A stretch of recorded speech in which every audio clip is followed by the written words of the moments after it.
the station covering all of the DMV. This is DC News Now.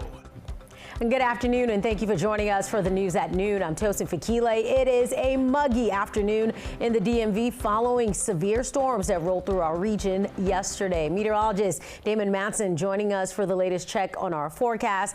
Damon, it was rough yesterday, and it's still kind of sticky, icky out there. Yeah, Tosin, that mugginess that feel anyway, is part of the reason why we're not done with this stormy pattern. There will be fluctuations as to how active it is each passing day, but we have the opportunity to see more rain like yesterday as we press forward this week. Now, there are some of those storm reports here in these clusters, and I just want to point out, most notably, that heavy rainfall certainly left its mark. Yesterday, there wasn't as much severe weather. It was just about those flooding issues that we did see, including across the D.C. metro area into parts of Montgomery, Fairfax counties, several flash flood reports, cars stuck in water.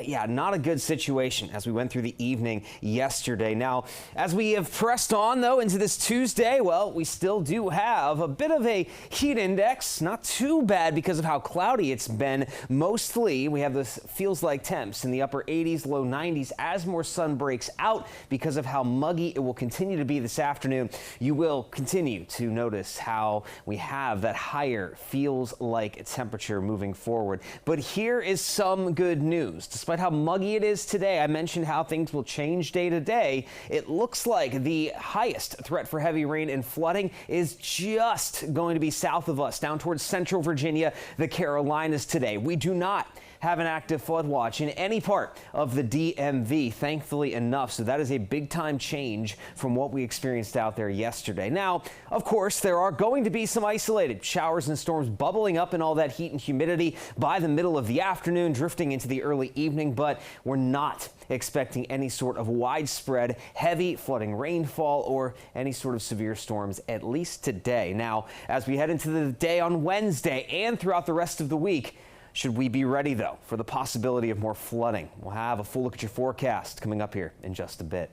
All right, Damon, we'll talk to you soon. And this is the scene that drivers trapped in some flooded streets in northern Virginia. You can see right here. This is during the torrential downpour yesterday in Fairfax County. At least 2 cars got stuck on Old Courthouse Road. You can see there flood waters going up to their headlights. And in Montgomery County, rescue teams responded to a car stuck in the water. Fire and Rescue put out this photo. This was near Leisure World, right off of the ICC. In the district, it is election day for Ward 8. People casting their vote for a new D.C. council member, and the special election comes after the expulsion of former council member Trayon White, who is trying to win back his seat. DC News Now's Yamari Sase was at the polls speaking with voters. Well, the polls close at 8 tonight, so you still have time to come out and cast your ballot. And voters I spoke with say they want someone that will show up and deliver for their community. My citizen duty to come out and vote. Living in the district, I don't have representation at the federal level. The closest thing I have to real representation is the council. Ward 8 voters James Earl and Albert Jones made sure to cast their ballots in this special election. Well, less violence, and I don't know, more senior help. Those are just some of the issues they want the next council member to tackle. Affordable housing, protecting our most vulnerable citizens, like our seniors. I care about seniors, our children, just all the issues that are affecting the district. And when it comes to safety, that's top of mind too. For me, safety is also like safe streets, kids being able to walk around the neighborhood without, getting run down by aggressive drivers and things like that. And they're hoping whoever wins will be a champion for their neighborhood. Former council member Trayon White, who was removed from office after a 2023 federal bribery indictment and city council violations, is looking to reclaim his seat. He's up against 3 other candidates: Salim Adolfo, an ANC chair, Mike Austin, a Ward 8 native and former ANC chair, and Sheila Bunn, a former aide to Congresswoman Eleanor Holmes Norton and Mayor Vincent Gray. I feel important about the issues that are affecting the city, and it's important to have representation here in Ward 8. Well, the polls close at 8 p.m. tonight, and we'll be watching the results closely to bring you updates as they come in. Reporting in Southeast, I'm Yalmarie Sase, DC News Now. Election ballots in the district could soon look quite different. D.C. Council approved funding support for ranked choice voting. An overwhelming majority last fall voted in favor of ranked choice voting. This allows people to vote for candidates in order of their preferences. D.C. Council says now that it's voted for the measure, it'll be up to the Board of Elections to implement the process. And also in the district, D.C. Council blocking a plan to change tipped workers' minimum wage. The compromise plan came after Mayor Bowser pushed for a repeal of Initiative 82, which gradually increases tipped workers' minimum wage. Council voted 7-5 in favor of removing the compromise plan. Now, from the budget, at the heart of the debate, how to ensure a living wage for tipped workers while keeping the restaurant industry out of financial trouble.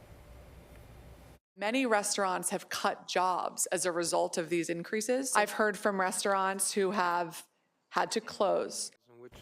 Some council members promised to have more conversations before the budget's final approval later this month. Meantime, the Restaurant Association of Metropolitan Washington responded to the council's decision, writing in part, quote, as of mid-2025, 59 restaurants have already closed in the district. If this trend continues, we're on track to see over 100 closures by year's end. In Maryland, 2 teens are accused of armed robbery in Bethesda. Investigators say a 14 and 15-year-old went into Just Beer and Wine on Edgemore Lane twice this month. They say the teens showed a gun and stole cash from the register. The teens are being held at a youth detention facility. We are getting some data from police on the first weekend of the district's newly expanded curfew zone for children and teens. D.C. police say they made no arrests, and teens who were out after 8 complied with officers without issue. Now, scenes like this that you see on your screen in Navy Yard is the reason for the curfew expansion, barring kids 17 and younger from these zones on Friday and Saturday nights starting at 8 o'clock. Officials say large groups of teens have been disruptive and sometimes violent. Now, here's what officials tell us. There was 1 curfew violation in Navy Yard after 11 p.m. on Friday and a violation on Saturday after 11:30 on U Street Northwest. Again, no arrests or violations were handed out. The citywide curfew that stays in place through August 31st. And Maryland is taking a similar step. The mayor in Laurel says the citywide restrictions started on Friday for everyone 17 and younger. DC News Now's Tim Reed has reaction from neighbors. I agree with it 100%. It's very necessary to keep these kids safe. It's better safe than sorry. Parents in the city of Laurel we spoke to all support the mayor's curfew that is meant to keep the community and kids safe. Maybe hold your kids closer. Let them know that, the next person may not be on that type of time. Maybe that the next person is, telling them, we can't even go out to have a good time because the next person don't want to enjoy life. They want to ruin someone else's life. The mayor telling us the curfew was imposed after groups of juveniles got into fights July the 5th during the city's fireworks celebration near the Laurel Town Center. The mayor says kids caused property damage in the shopping area, and a 17-year-old was injured in a shooting. It was chaos. It was kids fighting all over the town center and fighting at the movie theater and throwing firecrackers at police officers, throwing firecrackers into the crowd with people trying to enjoy themselves. So folks was alarmed, and we just feel we need to protect our community as much as possible. The curfew went into effect Friday, and kids 17 and younger need to be with a parent or guardian to stay out between 11 p.m. until 5 a.m. There are some exceptions for kids going home for school, religious events, or volunteer activities. Yeah, I do agree with it. I think it's necessary. I think when we have young people with time and energy on their hands and they congregate in large groups, oftentimes we're seeing that behavior becomes negative. The curfew is every night through the end of August. In Laurel, Tim Reed, DC News Now. A heads up for shoppers. Some popular stores that are new are opening up in Northern Virginia. FFXNow.com reports Skims, Cole Haan, and Studs are setting up shop in Tyson's Corner in the coming months. And several stores, including The Gap, Under Armour, and Zara, are moving to new locations in the mall. All right, let's take a live look at DCA, where you can now pick up DC souvenirs before catching or after arriving from a flight. And that's because of this right here, the new Eastern Market store that just opened. And they say it's the first ever government open store at the airport. It has products from local district vendors, and they say it serves as a cultural and economic extension of the historic Eastern Market in Capitol Hill. Mayor Muriel Bowser says it's a great way to support small businesses. Many creative and talented business owners of our city will have more and more customers who are coming to visit their nation's capital. You can find the store on the south side of Terminal 2 near Gate C. All right, some fun activities for kids in the DMV. In Northern Virginia, Vienna is hosting fun events and concerts every Tuesday. The Kids on the Green activities are at Freeman Store Patio. They start at 10. So you may have missed today's activities, but you can always try next week. There are musical programs, puppet shows, and a magic show. Organizers say you should bring blankets or lawn chairs for the show. Libraries in the district hosting some special events as well. The Shaw Library teaching kids about Braille using Lego. The session is for Disability Pride Month. It's where kids 5 to 12 can learn how to use some special Lego bricks to spell out their names in Braille. It's happening Wednesday at 4. Sheetz is giving away free hot dogs for National Hot Dog Day. It runs this Wednesday through next Tuesday. You just have to buy 10 gallons of fuel at any station and claim your 2 free hot dogs on the app.